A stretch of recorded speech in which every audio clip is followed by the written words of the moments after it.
Muy estimados amigos que nos acompañan por la plataforma de YouTube, sean bienvenidos a Mensajeros de Garabandal, su rinconcito católico donde profundizamos en la fe y fortalecemos nuestra alma para los duros momentos de tribulación en los que nos vamos adentrando irremisiblemente. Hoy, haciendo honor a nuestro nombre y para seguir dando testimonio de las apariciones ocurridas en San Sebastián de Garabandal, como así lo solicitó nuestra maravillosa Madre bajo la advocación de la Virgen del Carmen de Garabandal, vamos a disfrutar de un documental extraordinario, una obra llena de luz, narrada espléndidamente por Francisco Lesmes y que repasa con claridad y belleza los prodigios que allí ocurrieron en este lugar bendecido. Junto a los mensajes y las visiones vamos a comprobar los hechos que ocurrieron en este apartado pueblecito entre los años 1961 y 1965 y que desafían toda explicación humana. Curaciones repentinas, conversiones profundas, señales evidentes de que el cielo ha tocado la tierra en ese pequeño rincón del norte de España. Cada testimonio, cada imagen, cada palabra nos gritan una misma verdad, y es que Dios actúa y lo hace a través de María. Así que abre tu corazón, afina el alma y déjate maravillar.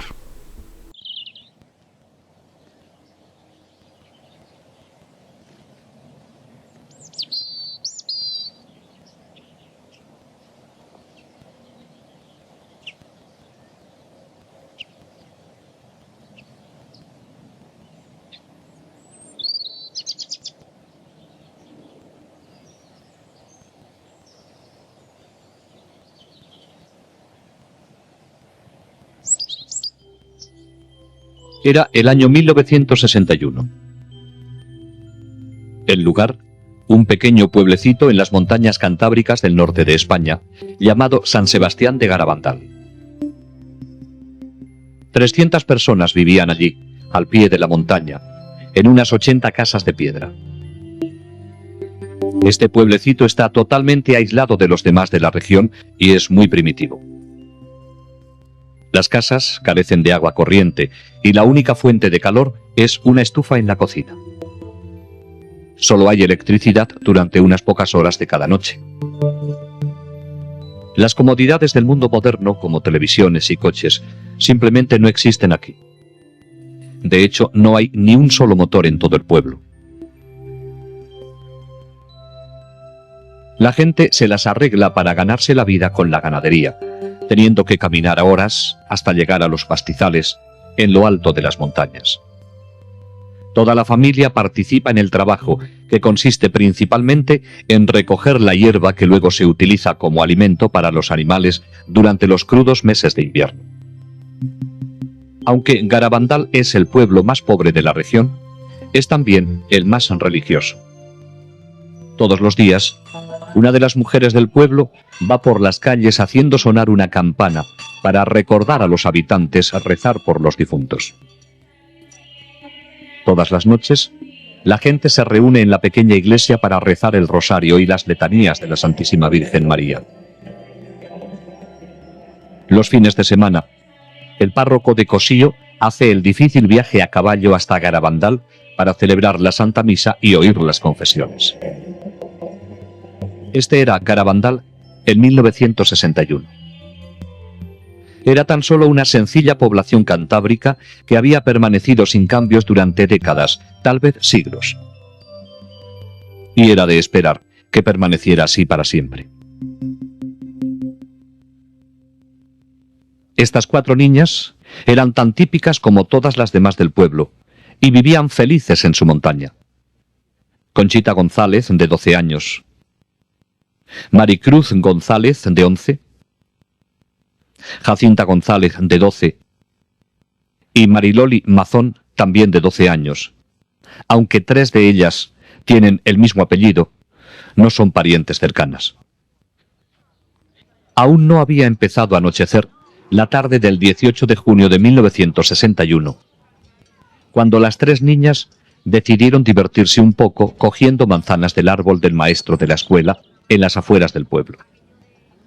Con alegres risas cogieron las manzanas y se refugiaron en el camino rocoso que conduce a una pequeña arboleda de pinos en una colina cercana que mira hacia el pueblo.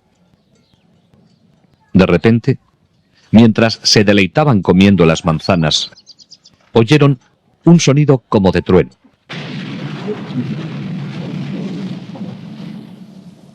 Comenzaron entonces a sentirse mal por haberlas cogido sin permiso. De repente, Conchita echó la cabeza hacia atrás y sus ojos se quedaron mirando fijamente hacia arriba. Al verla así, las otras empezaron a gritar. Estaban a punto de correr a sus casas para avisar a sus madres cuando les ocurrió lo mismo a ellas. Un ángel, rodeado de una luz brillante, estaba ante ellas. Parecía un niño de 9 años, pero al mismo tiempo parecía estar dotado de una fuerza invencible. Tan rápido como había aparecido, desapareció, volviendo las niñas a su estado normal.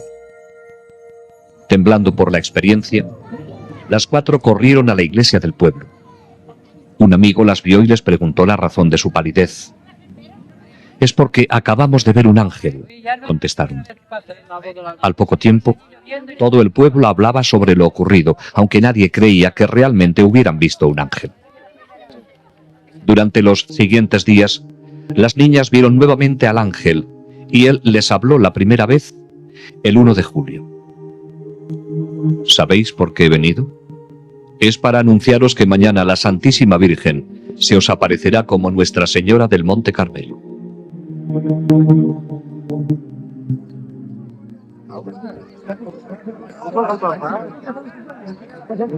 Para entonces, la noticia de las apariciones se había extendido a los distritos vecinos y el día 2 de julio, una gran multitud esperaba la aparición de la Virgen María. Alrededor de las 6 de la tarde, las niñas se encontraban en el lugar acostumbrado de las apariciones cuando cayeron repentinamente de rodillas sobre las piedras. Dentro de una luz brillante, vieron a una hermosa mujer entre 2 ángeles, y en uno de ellos reconocieron al mismo que habían visto anteriormente. Más tarde, se enteraron de que era nada menos que San Miguel Arcángel. Arriba y hacia la derecha, vieron un gran ojo dentro de un triángulo, que las niñas llamaron el Ojo de Dios. Las niñas hablaron con su visión, sin el menor temor. Hablaban de sus familias, de los sacerdotes que estaban allí y del trabajo que hacían en casa o en los campos. La señora sonreía. Conchita dijo que era como hablar con su madre después de que hubiera estado lejos durante un viaje y acabara de regresar. Después del éxtasis, la gente naturalmente quiso saber cómo era la señora. En su diario, Conchita nos da esta descripción. La Virgen viene con un vestido blanco, manto azul, corona de estrellucas doradas. No se le ven los pies. Las manos estiradas con el escapulario en la derecha. El escapulario es marrón. El pelo largo, color castaño oscuro ondulado, la raya en medio, la cara alargada, la nariz alargada y fina, la boca muy bonita con los labios un poquito gruesos. El color de la cara es trigueño, más claro que el del ángel, diferente a la vez, muy bonito. Una voz muy rara, no sé explicarla. No hay ninguna mujer que se parezca a la Virgen, ni en la voz ni en nada.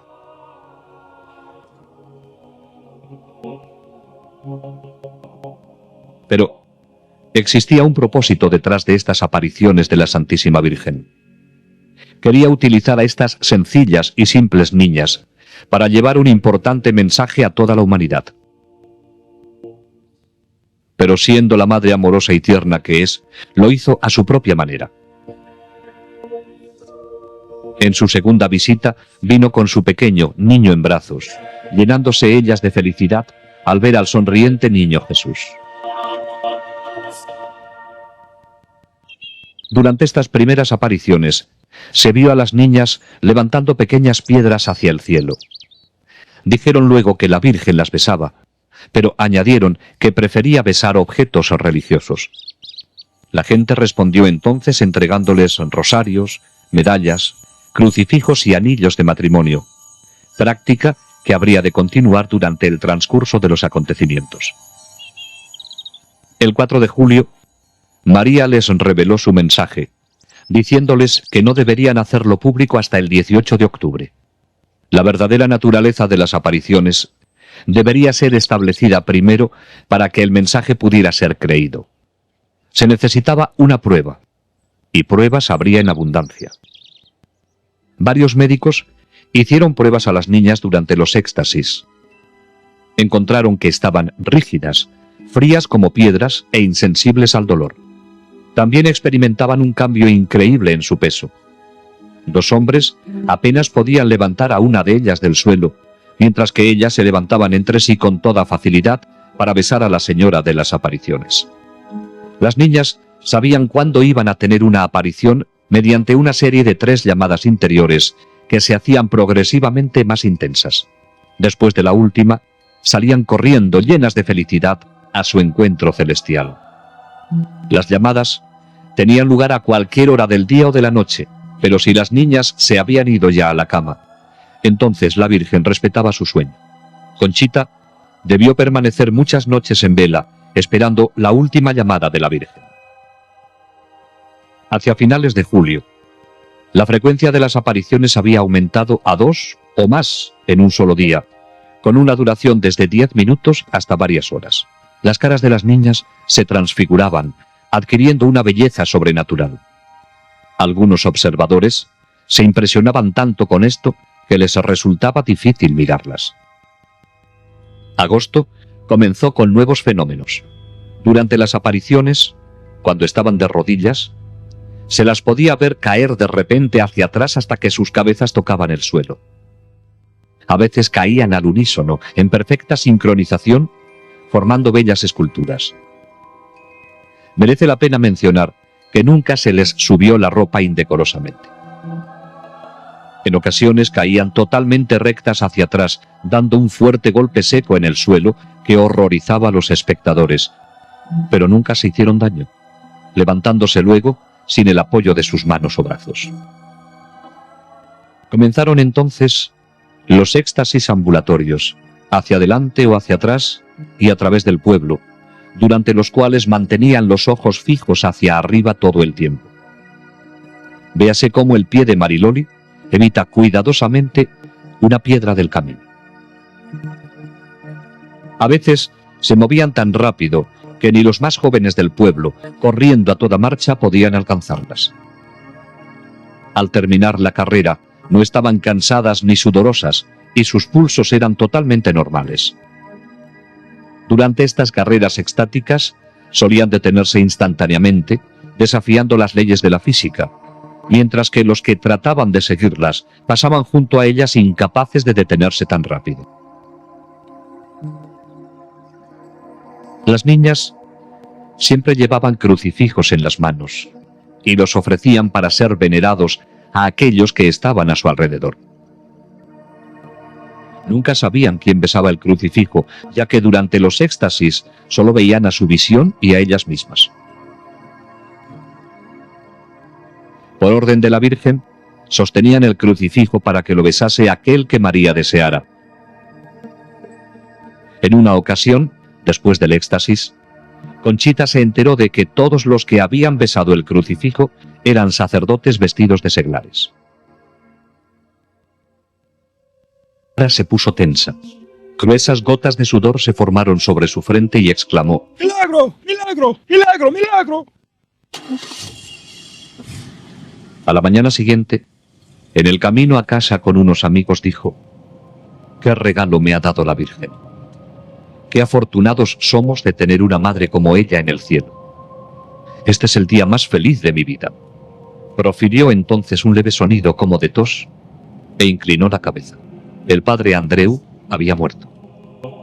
Durante una visión posterior, la Santísima Virgen dijo a las niñas que el 8 de agosto el padre Andreu no solo la había visto a ella, sino también a una visión de lo que será el gran milagro. Uno de los lugares que las niñas visitaban más frecuentemente durante los éxtasis era la iglesia del pueblo, donde entraban para orar ante el sagrario. Esto desafortunadamente traía problemas. La multitud que las seguía creaba tal desorden que finalmente tuvo que ser impartida una prohibición y se cerraron las puertas de la iglesia. En lo sucesivo, las visitas de las niñas las condujeron solo hasta las puertas cerradas. Como ejemplo de obediencia al obispo, María no las condujo nunca más al interior de la iglesia. A comienzos de octubre de 1961, los éxtasis de las 4 niñas tenían a todos perplejos. Una vez que entraban en éxtasis, nada podía sacarlas de él. Se las podía pinchar con alfileres, podían ser quemadas con cerillas y se les podía echar arena a los ojos sin que nada tuviera efecto alguno.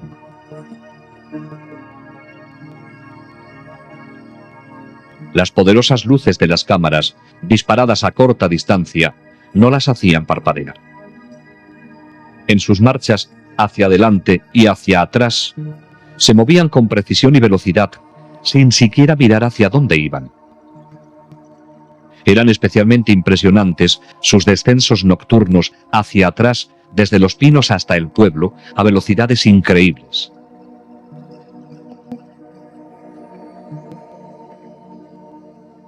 Las niñas devolvían los objetos religiosos a sus dueños sin equivocarse nunca, y lo hacían sin mirar a la persona o al objeto.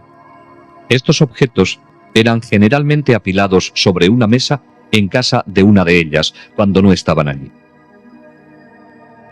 En ocasiones, los rosarios y las medallas con cadena se enredaban. Pero esto no era problema. La niña en éxtasis cogía los objetos de la mesa y los levantaba hacia la aparición, separándolos luego con toda facilidad en sus manos. Entonces tomaba el objeto recién besado por María y, con los ojos fijos en la visión todo el tiempo, pasaba a través de la multitud hasta encontrar a su dueño. Era una experiencia conmovedora para la persona que se le entregara su rosario, medalla o anillo de matrimonio de esa forma misteriosa. Muchos lloraban, algunos se desmayaban.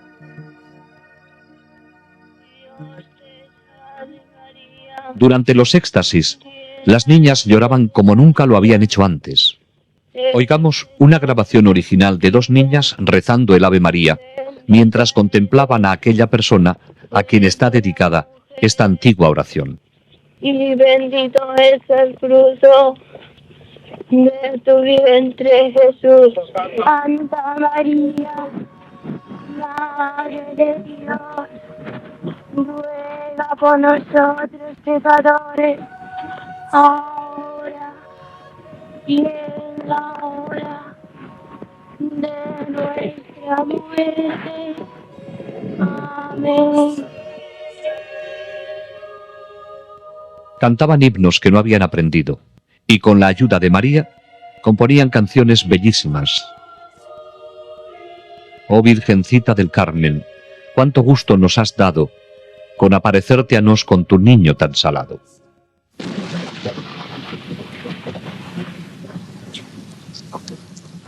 Finalmente llegó el 18 de octubre, el día en que las niñas habrían de anunciar el tan esperado mensaje de la Santísima Virgen. Era un día de apariencia apocalíptica, con rayos y truenos, lluvia y frío. No obstante, cientos de personas hicieron el sacrificio de estar allí en ese día tan importante. El tiempo pasó y muchos se fueron. Finalmente, el mensaje fue leído en voz alta en los pinos, a la multitud que aún permanecía allí. Hay que hacer muchos sacrificios, mucha penitencia, visitar al Santísimo. Pero antes tenemos que ser muy buenos. Y si no lo hacemos nos vendrá un castigo. Ya se está llenando la copa, y si no cambiamos, nos vendrá un castigo muy grande.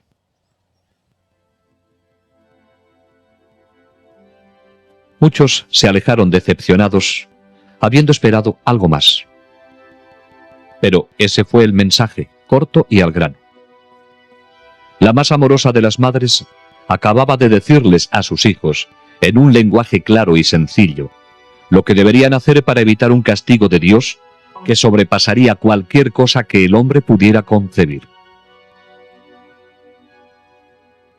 Los éxtasis de las 4 niñas continuaron hasta entrados los meses de invierno. Las llamadas vendrían a cualquier hora, de día y de noche. La Santísima Virgen tomaba muy en serio lo que había dicho en su mensaje acerca de la penitencia y el sacrificio. Pero una vez que las niñas habían entrado en éxtasis, no sentían nada.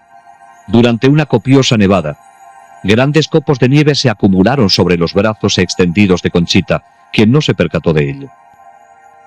En otra ocasión, durante una granizada, no se le afectaron los golpes de granizo que recibió sobre los ojos abiertos.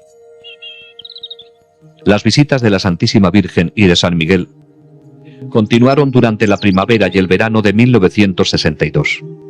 San Miguel les traía la comunión invisible en aquellos días en que no había un sacerdote disponible para hacerlo.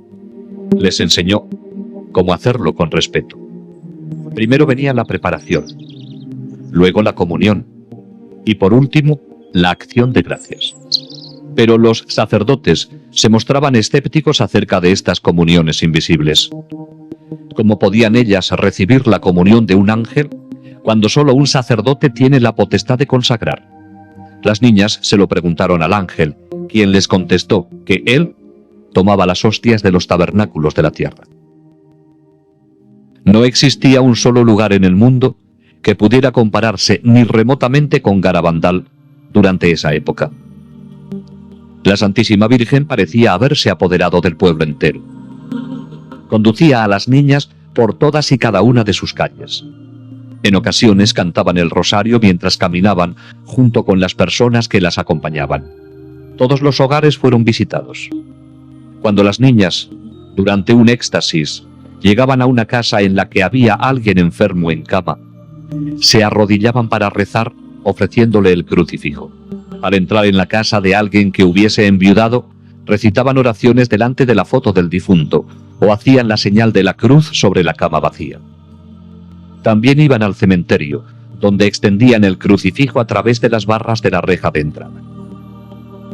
Acontecimientos de la mayor importancia se estaban desarrollando en esta pequeña población española. Aunque nadie se dio cuenta en ese momento, la Santísima Virgen María nos estaba preparando para la tormenta que estaba a punto de desencadenarse sobre la Iglesia. Ella había venido personalmente para reafirmar todas las verdades y enseñanzas de la Iglesia. Todo cuanto María hizo con las niñas estaba infundido de profundo significado para todos los cristianos. Durante los éxtasis, oraban en las más variadas posiciones, de rodillas, de pie, sentadas, caminando o acostadas. La Virgen nos estaba recordando que podemos estar siempre con Dios y con ella, sin importar dónde estemos ni lo que estemos haciendo. Nuestro Señor y nuestra Madre del Cielo quieren formar parte de todo cuanto hacemos, tanto si estamos en casa, en nuestro trabajo o conduciendo un coche. Cuando los taxis que traían a la gente a Garabandal aparcaban en el pueblo, las niñas en éxtasis se acercaban y trazaban la señal de la cruz sobre el parabrisas con los crucifijos. Nada era insignificante para la Virgen. Se interesa hasta por nuestras vacas, dijo una vez Mariloli después de un éxtasis. María nos enseñó a través de las niñas cómo debemos actuar con nuestros vecinos. Si una de las niñas perdía un zapato durante las caminatas por el escabroso terreno, la Virgen le pedía a otra que se lo pusiese. A veces, las niñas se separaban mientras iban en éxtasis por el pueblo. Al encontrarse de nuevo en otro lugar, se abrazaban todavía en éxtasis. Siempre que caminaban juntas en éxtasis, lo hacían tomadas de la mano o del brazo.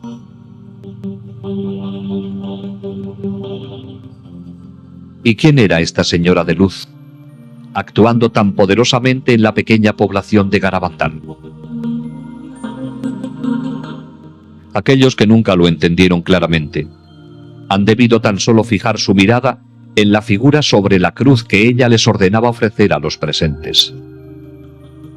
Ella era la Madre de Cristo con un solo deseo: llevarnos a todos hacia su Hijo Jesús, el Salvador de la humanidad.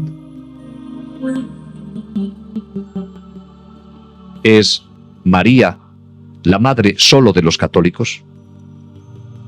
En una ocasión, un protestante se acercó a Conchita. Quería saber si podría besar el crucifijo la próxima vez que ella lo ofreciera para ser venerado durante un éxtasis.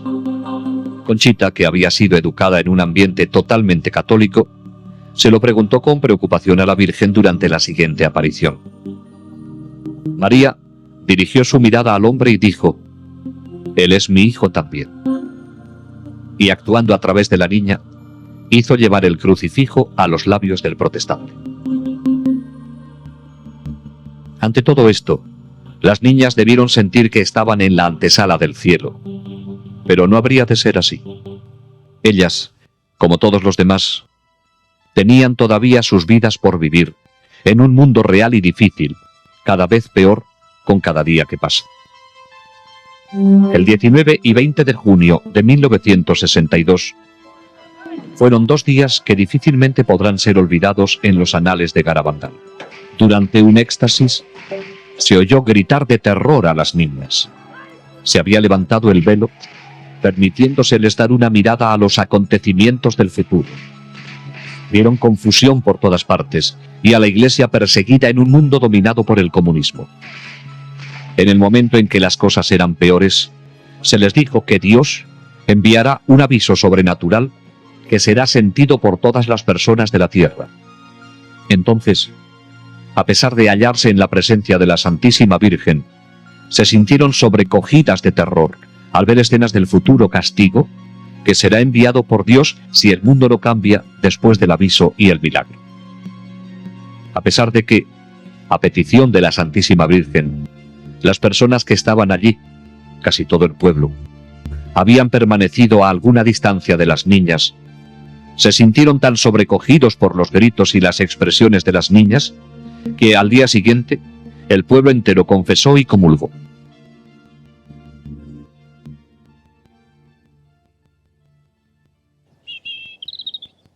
Durante algún tiempo, las niñas habían suplicado a la Santísima Virgen y a San Miguel obrar un milagro para convencer a aquellos que aún no creían. Finalmente, San Miguel dijo a Conchita que, en un día específico, según lo había determinado la Virgen, la comunión invisible que ella recibía se volvería visible sobre su lengua.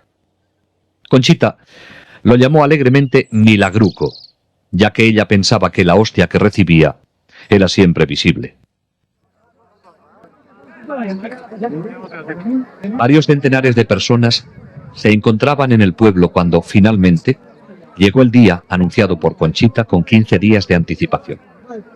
Pero la espera fue larga y cansada. Muchos se descorazonaron y se fueron. Entonces, alrededor de la 1:30 de la madrugada del 19 de julio, Conchita salió de su casa en éxtasis, dio la vuelta a la esquina y, con la multitud apretándose contra ella, cayó de rodillas en una calle vecina. Conchita sacó entonces la lengua. Aquellos que estaban a poca distancia de ella afirman que estaba vacía. De repente, más rápido de lo que puede detectar el ojo humano, una hostia blanca y brillante se materializó sobre la lengua de la niña. Un hombre de negocios de Barcelona, con una cámara de cine prestada y sin más iluminación que la que le prestaba una linterna de pilas, rodó algunas escenas mostrando la hostia sobre su lengua. Era este un milagro anunciado con anterioridad y registrado en una película que servía de prueba de la autenticidad de los acontecimientos de Garabandal. En octubre de 1962, a 1400 kilómetros de Garabandal, comenzaba a desarrollarse otro suceso de profundas repercusiones dentro de la Iglesia, sin precedente en tiempos modernos. El Papa Juan XXIII había dado comienzo al Concilio Vaticano II. Surgió entonces la pregunta natural: ¿Existía alguna relación entre este acontecimiento eclesiástico monumental y los maravillosos hechos que estaban ocurriendo en un pueblecito del norte de España? La respuesta es un contundente sí, aunque el completo significado de esta relación solo podrá ser comprendido en el futuro. Durante un éxtasis, se oyó a Conchita repetir las palabras de la Virgen: el concilio será el más grande de todos. Será un éxito. A lo que respondió Conchita: qué bien, así te conocerán mejor y estarás más contenta. Hacia enero de 1963, Mariloli, Jacinta y Maricruz habían cesado de tener apariciones. Solo Conchita continuaba teniéndolas, aunque eran cada vez menos frecuentes. Sin embargo, por esta época, Conchita y Mariloli comenzaron a tener locuciones internas. Una locución es una voz interior que no va acompañada de una visión externa.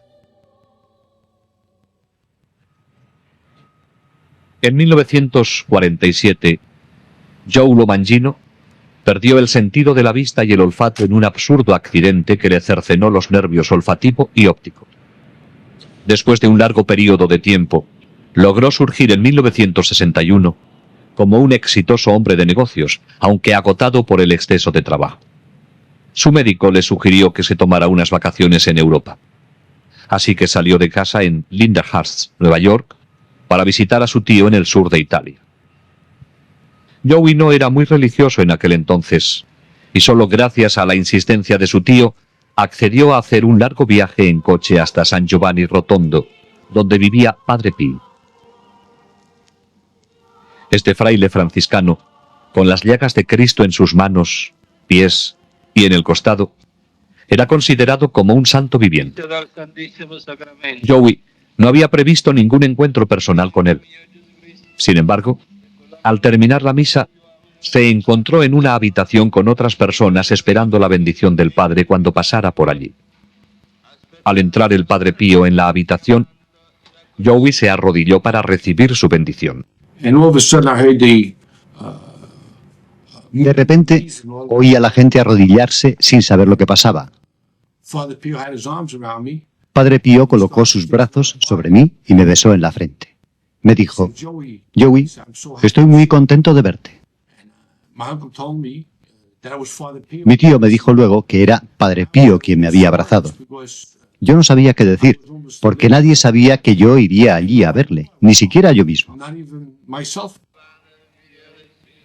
Joey quedó profundamente impresionado y 2 años más tarde regresó a San Giovanni. Esta vez decidió confesarse con Padre Pío. Fui al confesionario en que estaba el Padre Pío y me arrodillé en el reclinatorio con el Padre Pío sentado frente a mí.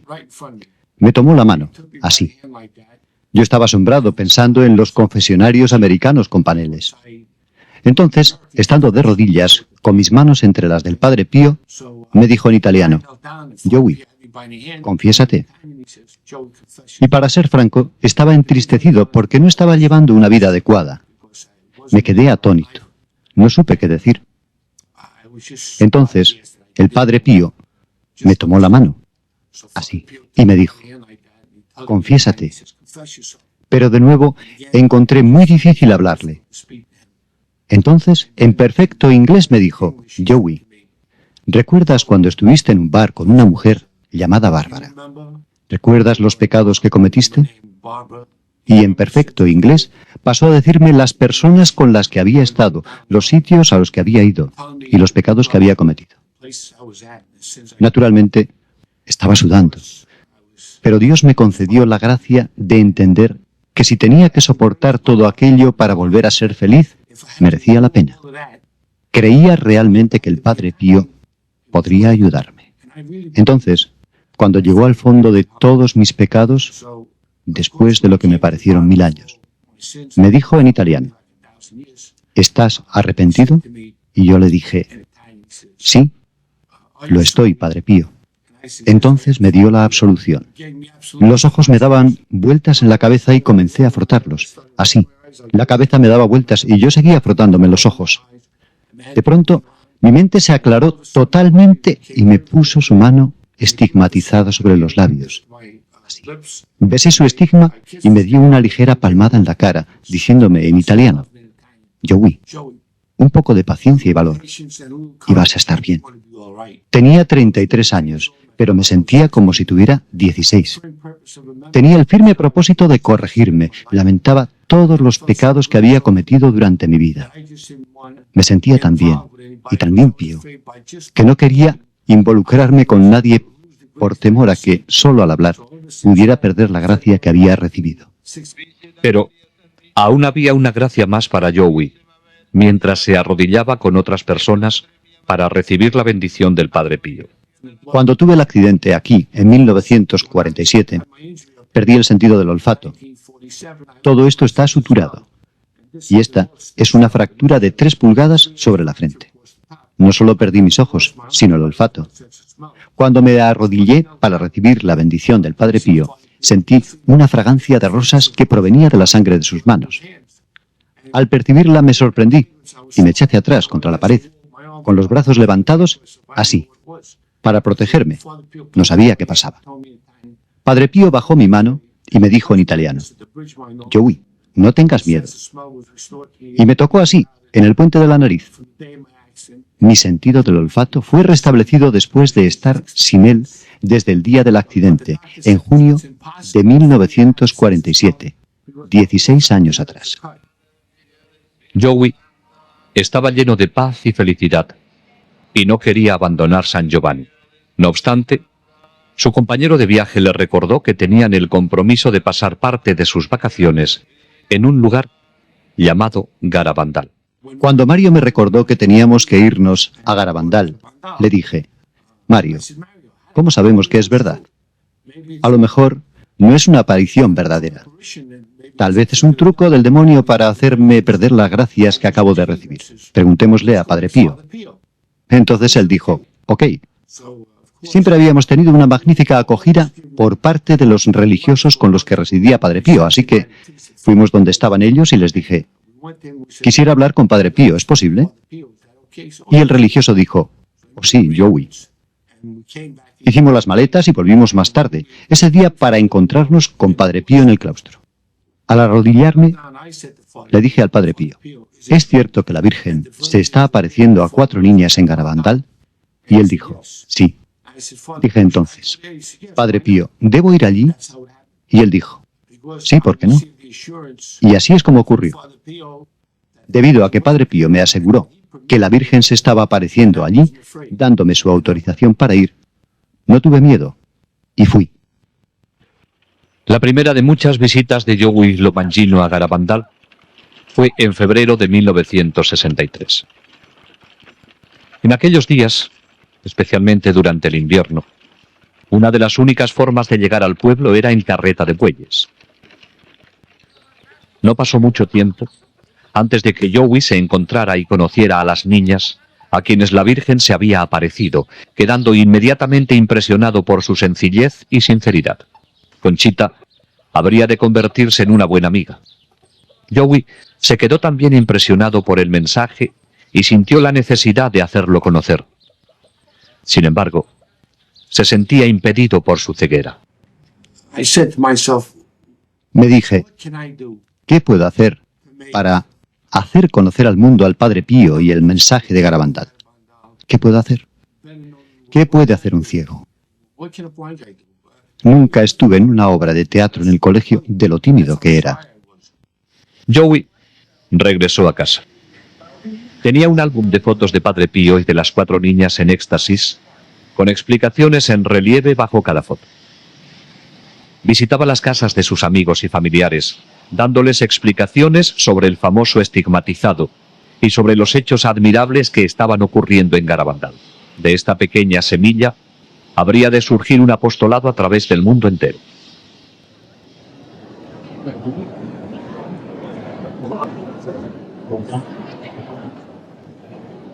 A comienzos de junio de 1963, Conchita asombró a todos con la profecía de que, después del Papa Juan XXIII, habría solo 3 papas más, y que entonces vendría el fin de los tiempos, aunque no el fin del mundo.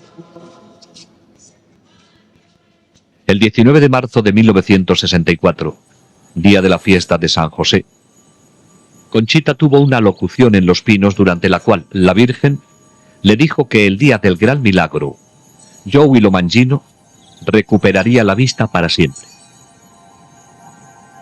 El 18 de julio de 1964, Conchita tuvo otra locución, en la cual le fue dicho que al día siguiente del gran milagro, el cuerpo del padre Luis Andreu sería encontrado incorrupto en su tumba.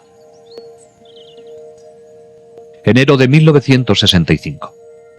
Comenzó para Conchita con un éxtasis de 2 horas en Los Pinos, durante el cual la Virgen le reveló la naturaleza del aviso que será enviado por Dios para purificar al mundo en anticipación al gran milagro que le seguiría. También le dijo que, debido a que el mundo no había respondido a su primer mensaje, por intercesión de San Miguel, daría un segundo y último mensaje el día 18 de junio de 1965. Miremos ahora los grandes acontecimientos profetizados en Garabandal. Primero vendrá el aviso. Será visto en el cielo y luego sentido interiormente por todos en la tierra. Nadie escapará a él. En algún momento, en un futuro no muy distante, cuando el mundo se encuentre en medio del caos, todo se suspenderá. Durante ese momento, todos verán el mal que han hecho y el bien que han dejado de hacer.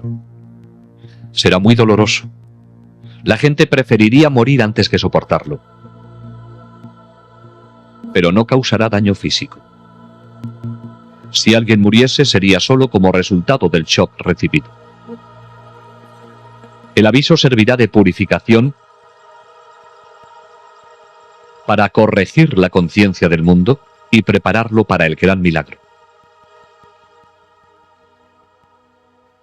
El milagro tendrá lugar en Los 9 Pinos. Ocurrirá un jueves a las 8:30 de la noche, entre el 8 y el 16 de marzo, abril o mayo. Conchita conoce la fecha y la anunciará al mundo con 8 días de anticipación.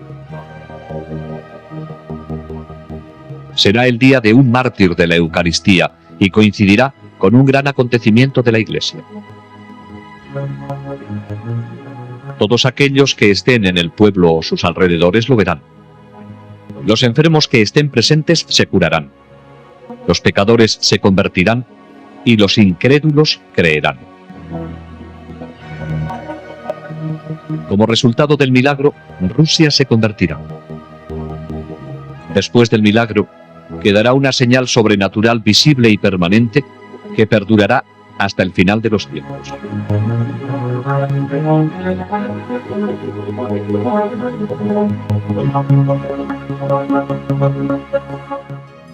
Si después del milagro el mundo no cambia aún, entonces Dios enviará un castigo.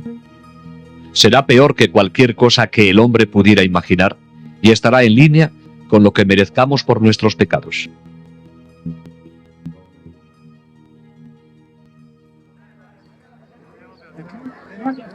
El 18 de junio de 1965, miles de personas llenaron la pequeña población de Garabandal para presenciar el éxtasis de Conchita y oír el segundo y último mensaje de la Virgen. De nuevo tendrían que esperar. Ya tarde, siendo de noche, Conchita entró en éxtasis. Ofreció el crucifijo a 3 personas para que lo besaran. San Miguel le dio entonces el mensaje de la Santísima Virgen. Como no se ha cumplido y no se ha hecho conocer al mundo mi mensaje del 18 de octubre, os diré que este es el último. Antes, la copa se estaba llenando. Ahora está rebosando. Muchos cardenales, obispos y sacerdotes van por el camino de la perdición, y con ellos llevan a muchas más almas. A la Eucaristía cada vez se le da menos importancia. Debemos evitar la ira de Dios sobre nosotros con nuestros esfuerzos. Si le pedís perdón con vuestras almas sinceras, Él os perdonará. Yo, vuestra madre, por intercesión del arcángel San Miguel, os quiero decir que os enmendéis. Ya estáis en los últimos avisos. Os quiero mucho, y no quiero vuestra condenación. Pedidnos sinceramente, y nosotros os lo daremos. Debéis sacrificaros más. Pensad en la pasión de Jesús.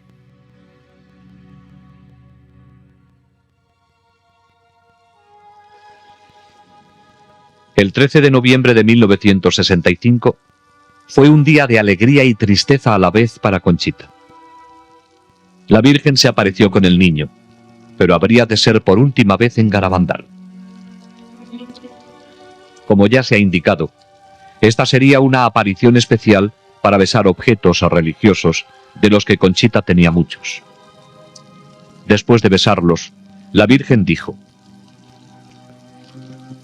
a través del beso que he dado a estos objetos, mi hijo hará prodigios. Distribúyelos a otros. Háblame, Conchita. Háblame de mis hijos. A todos los cobijo bajo mi manto. Esta será la última vez que me veas aquí, pero siempre estaré contigo y con todos mis hijos. Conchita, ¿por qué no vas a visitar a mi hijo al sagrario? Él te espera día y noche. Conchita le dijo: soy tan feliz cuando los veo. ¿Por qué no me llevas contigo al cielo ya? A lo cual ella respondió: ¿recuerdas lo que te dije el día de tu santo? Cuando te presentes ante Dios, tus manos deberán estar llenas de buenas obras, hechas para tus hermanos y para su gloria. En este momento, tus manos están vacías.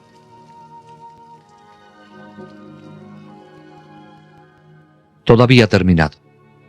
Los momentos felices en los que Conchita había estado con su Madre Celestial y con el niño Jesús habían concluido, aunque todavía sentía su presencia. Conchita dijo: han dejado mi alma llena de paz y felicidad, con un gran deseo de vencer mis faltas y amar con todas mis fuerzas los corazones de Jesús y María, que tanto nos aman.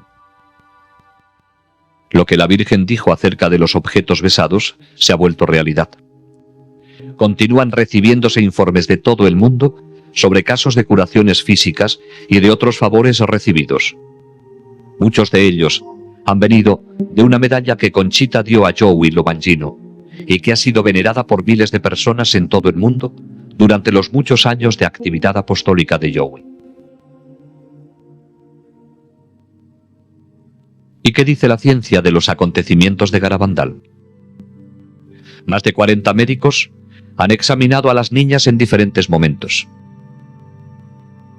El pediatra Dr. Celestino Ortiz las estudió durante 22 días consecutivos.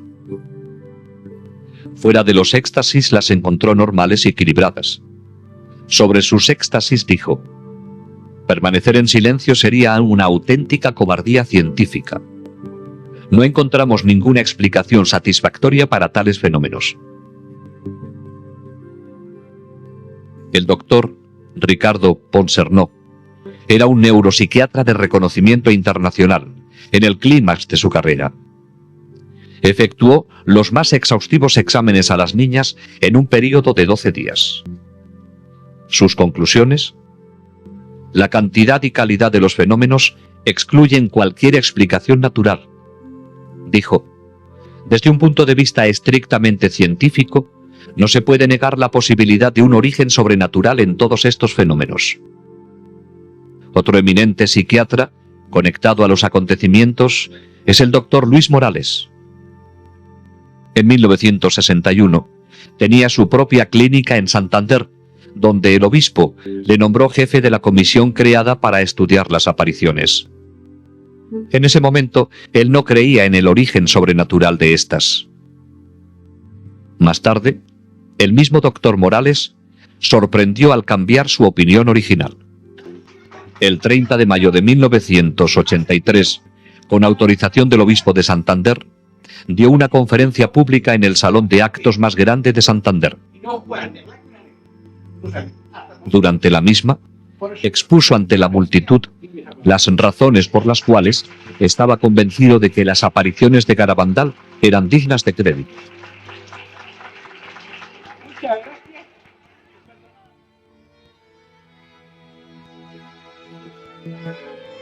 Desde los primeros días de las apariciones, las niñas quisieron ingresar en la vida religiosa. Sin embargo, esto no ocurriría. Durante su estancia en el colegio de las Carmelitas Misioneras en Pamplona, Conchita tuvo una locución de Jesús, durante la cual le dijo que no era su deseo que fuera religiosa, sino que debería permanecer en el mundo para hablar de María. Hoy día, las 4 videntes se han casado. Conchita, Jacinta y Mariloli se casaron con norteamericanos y viven en Estados Unidos. Maricruz permaneció en España y en 1971 se casó con Ignacio Caballero. Viven en Avilés y tienen 4 hijos. Conchita se casó en 1973 con Patrick Kina de Nueva York, donde viven con sus 4 hijos. Mariloli se casó en 1974 con Francis Lafleur de Massachusetts. Tienen 3 hijos.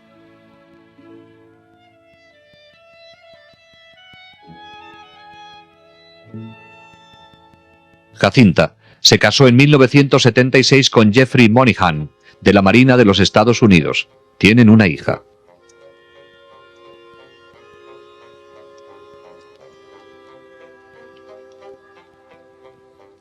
Joey Lomangino sorprendió a todos cuando se casó con Marilyn Luther de Michigan en 1977. Joey continúa su labor de apostolado en Nueva York como esposo y padre de 2 hijos, Joseph y John.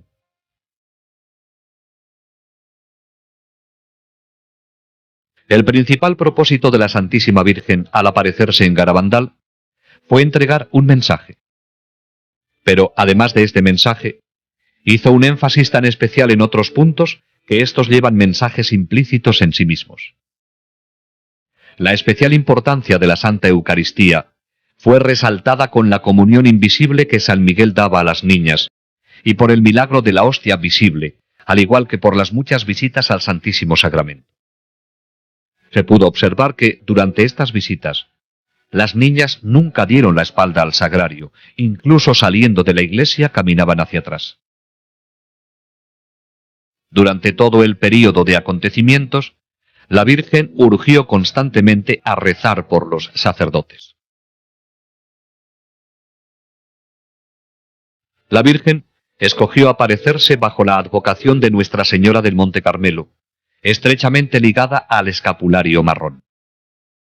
Habló de su importancia y lo llevó siempre en su brazo durante las apariciones. El escapulario es un signo de consagración a Nuestra Señora bendita.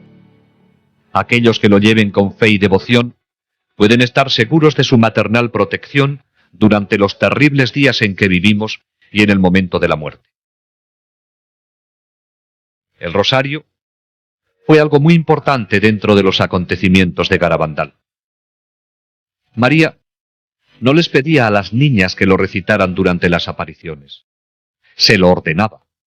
Les enseñó primero los misterios y luego cómo decir las oraciones lentamente, pensando en lo que decían. Una vez que lo aprendieron, solo las acompañaba durante el Gloria. El significado de los sacramentales, como crucifijos, rosarios, medallas y anillos de matrimonio, fue subrayado por el deseo de la Virgen de besarlos, impartiendo a través de ellos gracias especiales de curación y conversión. El mensaje de Garabandal es la respuesta del cielo a la crisis de hoy. La decisión es nuestra ahora. El futuro de nuestra generación dependerá de cómo respondamos a él.